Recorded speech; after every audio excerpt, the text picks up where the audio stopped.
Hi, passionators. I'm trying to take advantage of the last few moments of sunshine that I have for today, but it really is spring now. I'm so excited. It's so on my toes. They haven't seen this much sun, they haven't breathed this much air in a year. At least it feels like a year. So come on in. I just wanted to talk a little bit. Hi, Charlene and Zuli.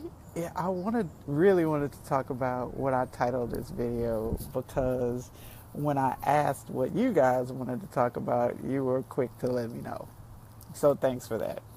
And one of the things that you asked about was one of the ladies who wrote me is in a position where she's very interested in a man who keeps telling her he's not ready for a relationship.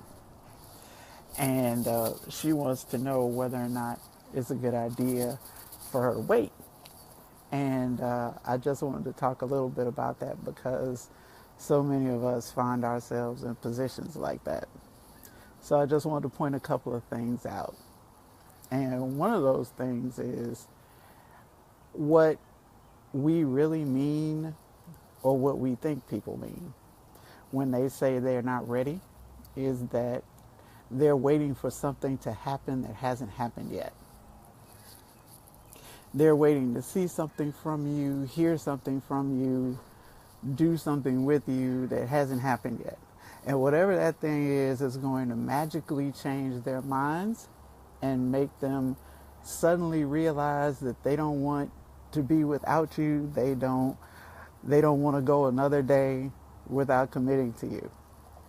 And that's not what that means.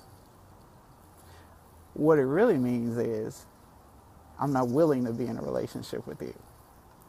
Because inevitably, nearly every time I have heard this, not to mention all the times I've been in this situation myself, what actually happened was the same people that told me that they weren't ready for a relationship, shortly after they broke up with me, were in a relationship. Anybody else? Am I the only one that's ever happened to? That's because the fact is, it's not about ready. Ready is fiction. Stop hanging on for ready. It's a trap. Okay, ready is a trap. It's something that never happens. Most people don't do what they're ready to do. Preparation is one thing, and I am not diminishing the value of preparation when it's required, when it's appropriate, when it can actually be accomplished. But we all know there is no preparation for a relationship.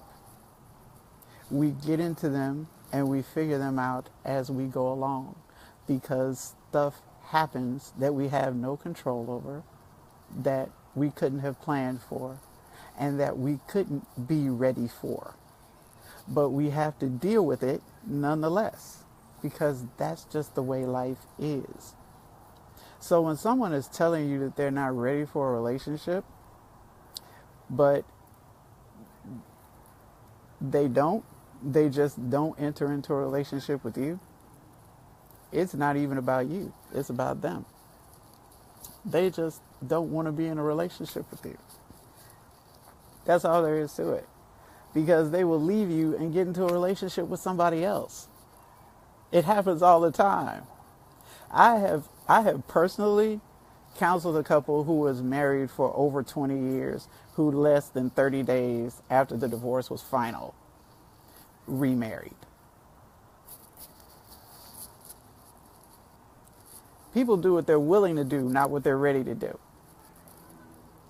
If they are saying to you that they are not ready, what they really mean is that they're not willing. The end result for you is the same, mind you. Understand that. The end result is the same. The downside is that if you're waiting for them to be ready, you will be waiting. And days will turn into weeks, will turn into months, will turn into years if you allow it, waiting for them to be ready. Because they'll never be ready.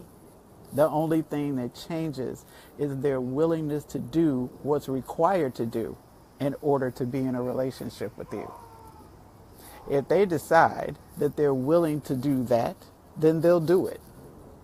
And you won't have to ask about it. You won't have to wonder about it. You won't have to worry about it. They will make it clear, and you will be the first to know, or maybe the second to know. But you definitely won't be having to ask Facebook or anybody else whether that's what's going on. And another thing that I just have to mention is when people tell you stuff like they don't have time for relationships. Trust and believe that is not the case, because married people with full-time jobs and minor children make time for affairs. This is not about what's going on the clock or the calendar. Okay? They don't have time for a relationship. Please. They make time for sex. Anybody who has time for sex has time for a relationship. Hello? Hello? Is this thing on? Is this thing on?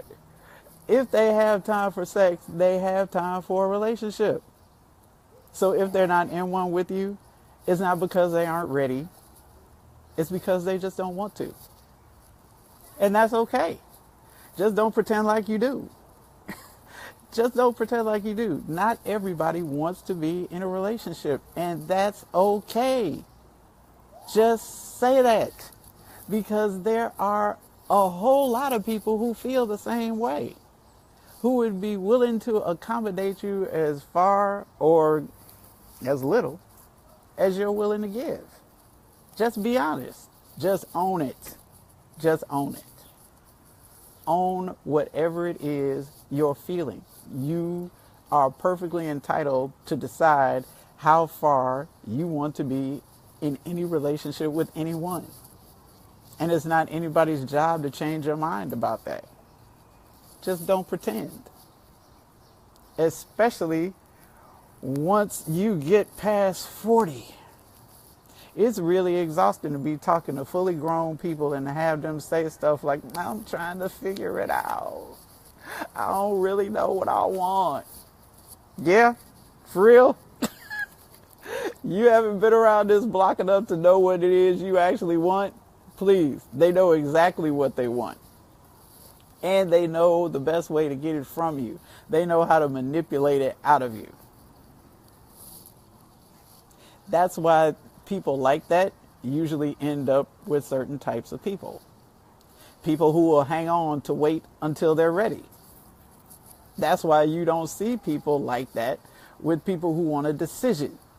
With people who are already quite clear about what it is they do and what they don't want. What they are willing or what they're not willing to accommodate. People who have figured that out ahead of time before their emotions kick in and take them off in a direction that leads them away from that. Those people are typically not in situations like that, because they just don't allow it. They don't accommodate it. There's no reason for them to, because they already determined that there is no emotion that can override that. Most people go into relationships based on how they feel. People who have decided what they wanted are always looking at the outcome, and they behave themselves accordingly. They do stuff that leads them toward their outcome, even if it's not convenient, even if it might be easier to manipulate the other person into what it is they want them to do. They have the outcome in mind. And because the outcome is a priority, that's what they do. They do things that lead them to that outcome. But when you get into a relationship because of what that person makes you feel like,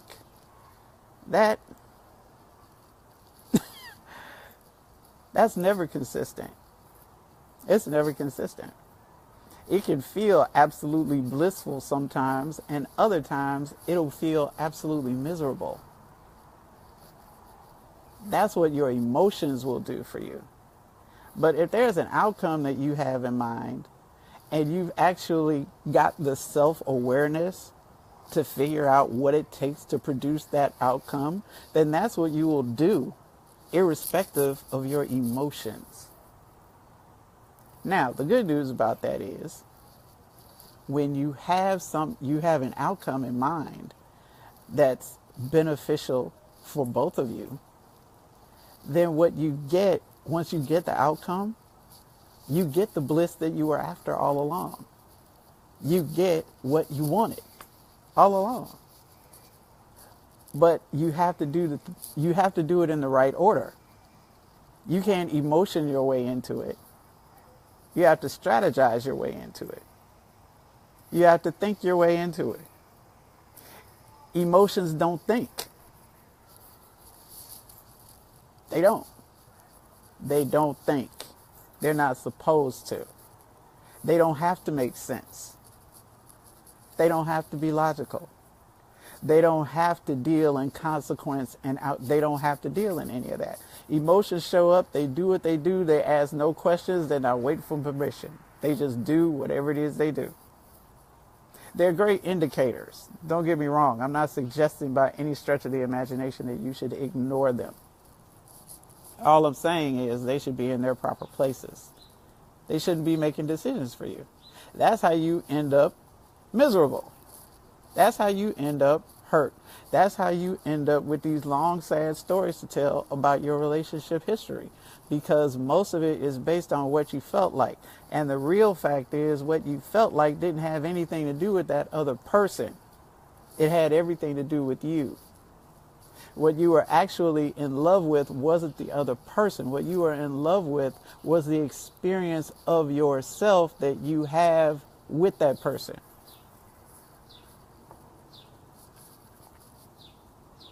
Allow that one to sink in for a minute. You've attached that feeling to that person, but it's not that person that's doing it. What you're feeling, who you are when you are with that person, is what you are actually in love with. It's not the person. So really what you're falling in love with is what they bring out of you. It's not them. At least not until you get to know them. And that doesn't happen in an instant. That takes effort. That takes thought. It takes introspection. It takes awareness of what you are thinking. It requires that you think about what you're thinking about. And most people won't do that because they get so caught up in how they feel, or this belief that they have that their mate is supposed to make them happy. And that's never going to happen. That's an endless string of hoops that people find themselves jumping through for a lifetime. In many cases, for a lifetime. I've spoken to people who've been jumping through hoops for 40 years. And they've still got unhappy partners. Happiness is an inside job. Happiness is a decision. Happiness is actually a string of decisions. But it happens between your ears. It doesn't happen in your circumstances. It doesn't happen in anything external to you. It doesn't happen in another person. It doesn't happen in a situation. It doesn't happen in an area on the globe. It doesn't happen anywhere outside of you.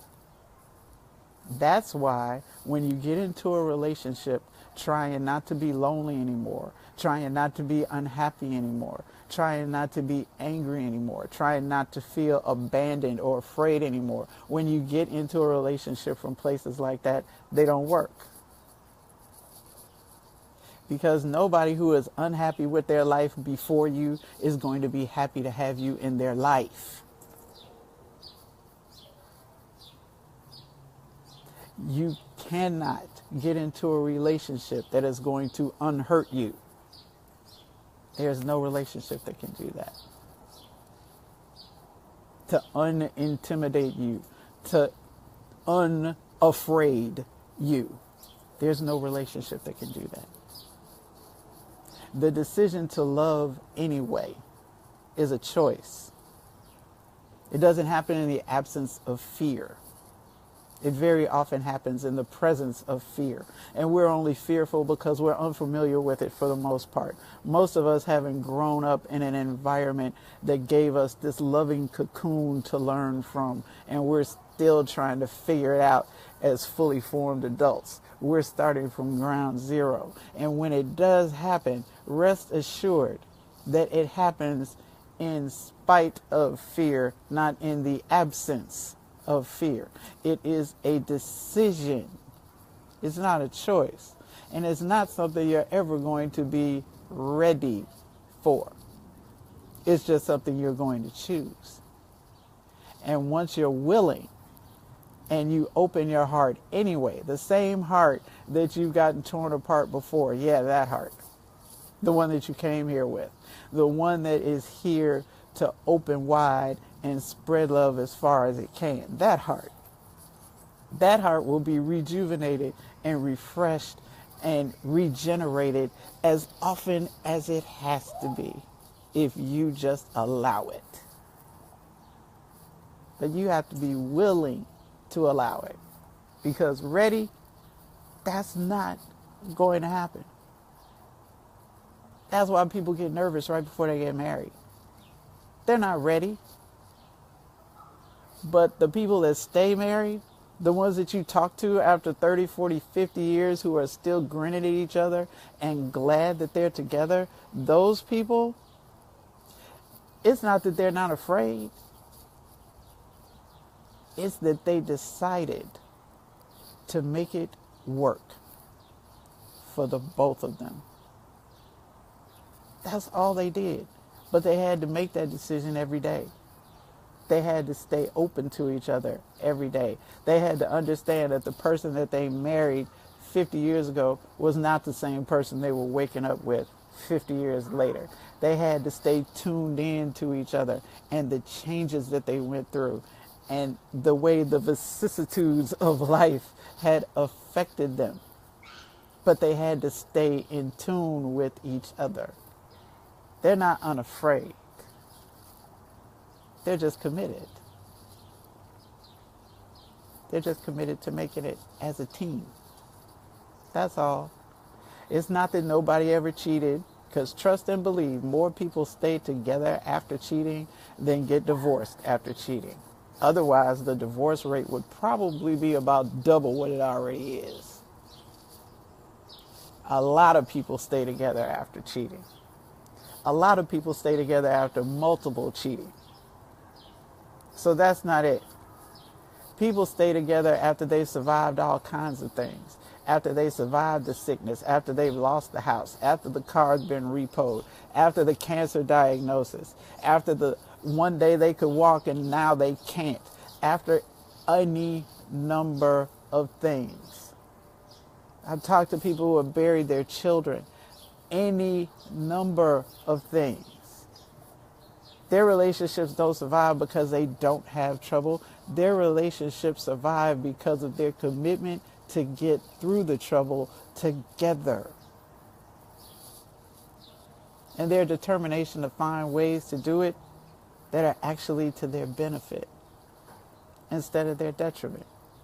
They're not there trying to be miserable. They're not there hurting each other. They're not there trying to get unhurt from their painful past. Hello.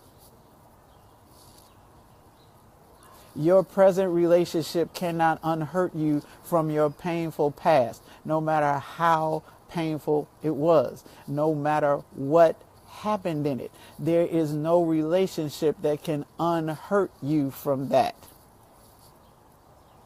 So taking it out on your current partner because you can't take it out on the person who actually violated you will never work.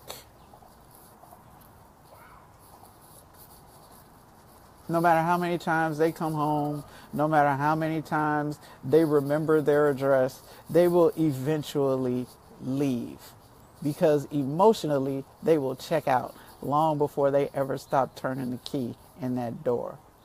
There is no amount of past abuse that buys you a pass to mistreat your mate. None. None. There just isn't. No matter what happened to you.